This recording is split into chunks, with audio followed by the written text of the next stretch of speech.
Hi, everybody. Thanks for joining us today again for another Russia Sanctions broadcast. And for some of you who have maybe joined us last Wednesday, I presented a Russia Sanctions broadcast on export controls because I like focusing on export controls. And in this broadcast or in the next 15 minutes, I would like to give you the updates on US export controls, UK export controls, and EU export controls concerning the latest sanctions against Russia.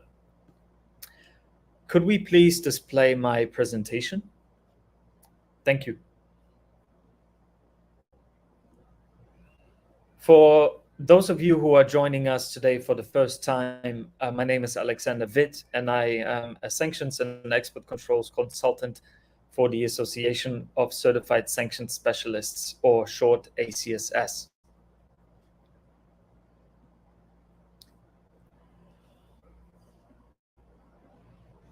If you have joined us last week, I discussed all the measures that have been imposed since Russia's invasion of Ukraine, which began in February. And these measures, as you can see, began on the 24th of February, measures that have been implemented by the US Department of Commerce, the Bureau of Industry and Security. And I went into these measures until the March of 18th in my last video presentation a week ago. So if you would like to hear more about these measures, you can rewatch the video on the LinkedIn page of ACSS. There's a recording of me from last week. This is an overview of the measures, and the only new measures that have been added is the one you see at the bottom of the list. So on April 1st, BIS issued a final rule adding 120 entities to the entity list. 95 entities have been added as military end users under the designations of Belarus, which included 24, and Russia, 71 entities, for acquiring and attempting to acquire items subject to the EAR in support of Belarus and Russia's militaries. And 25 entities have also been added under the destination of Russia for acquiring and attempting to acquire items subject to the EAR in support of Russia's military modernization efforts. Just to give you a bit more background information on the entity list, this rule basically applies a highly restrictive policy of denial for the review of license applications for exports, re-exports, and transfers to the listed entities of all items subject to the EAR, and prohibits the use of all license exceptions for such transactions. So to sum up, in the past week, Commerce only released one new measure on April 1st by adding 120 entities, Belarusian and Russian, to the entity list.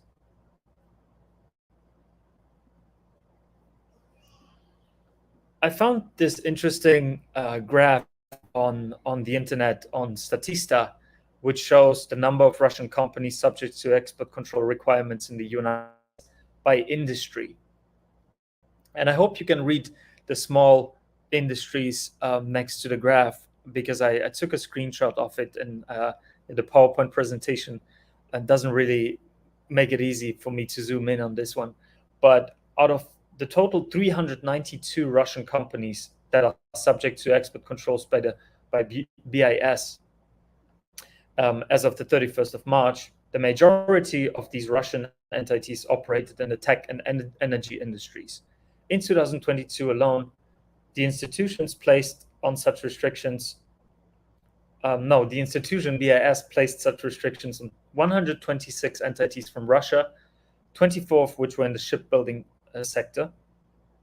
Companies that were added to the list by the BIS could only receive exports from US individuals and entities that receive a license from the US government.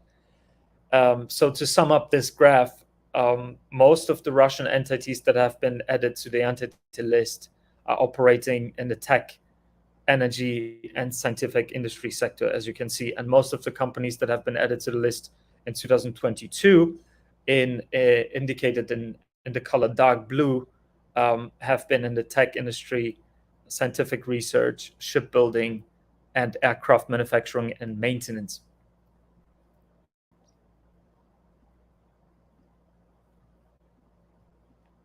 Looking at the updates that we've seen from the UK side on export controls concerning Russia, there's just been an update on March 30th, actually the date where we talked about export control restrictions last week, but I wasn't including this update yet in my last presentation.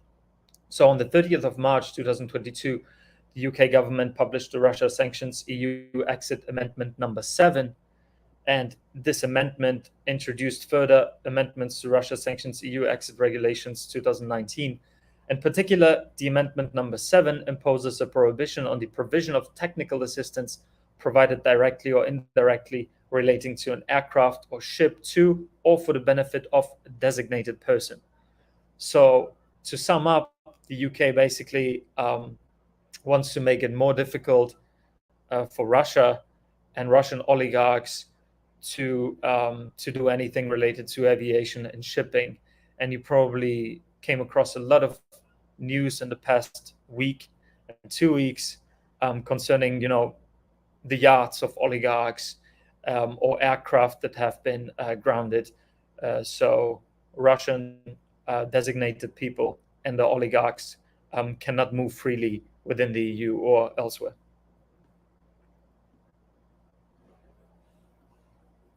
And then thirdly, if we look at the latest export control restrictions imposed by the EU, they have not been published yet and might be published today. But as most of you probably heard, on the 5th of April, the European Commission published a press statement by President Ursula von der Leyen on the 5th round of sanctions against Russia. And I picked out the export control or import control related sanctions here for this purpose that will be imposed this week, including a ban on coal imports worth 4 billion a year, a ban on EU export controls on advanced semiconductors and machinery worth 10 billion, and other EU imports on wood and cement, seafood, and alcohol. Russian companies would also be barred from taking part in competing for contracts across the EU. And the EU is also working on other sanctions, including imports of Russian oil. So please correct me if I'm wrong, but these sanctions have not been officially imposed yet and will probably be published today or in the next couple of days. So this actually sums up what we've seen in the past week concerning export controls against Russia by the US, the UK, and the EU. Please correct me if I missed something. Please leave a comment on my video if I missed something that happened in the past week. And if you would like to have a larger overview of the export control restrictions, please review my video or our recording from last week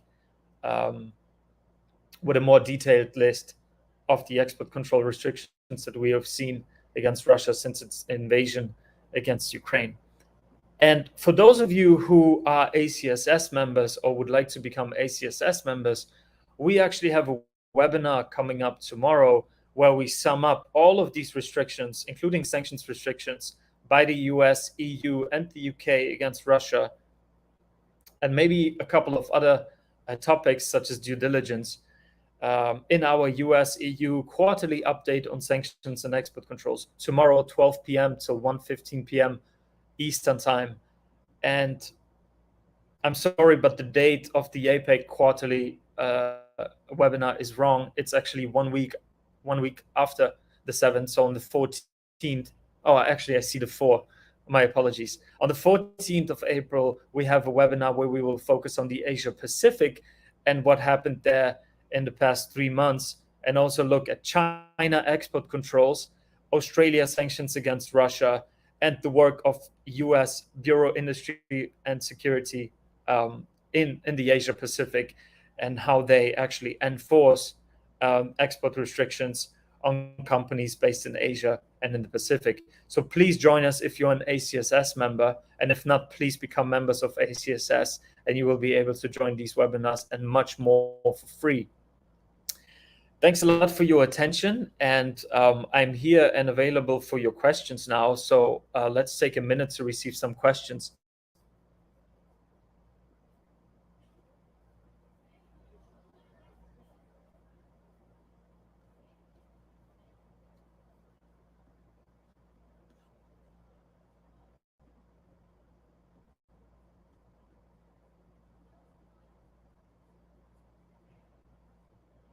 Okay, I guess there are no further questions. Thanks a lot for your attention today, and I hope you can join us tomorrow and on Friday for our broadcasts on LinkedIn, and hopefully see you next week if I do another one on export controls. Thank you. Goodbye. Have a good day.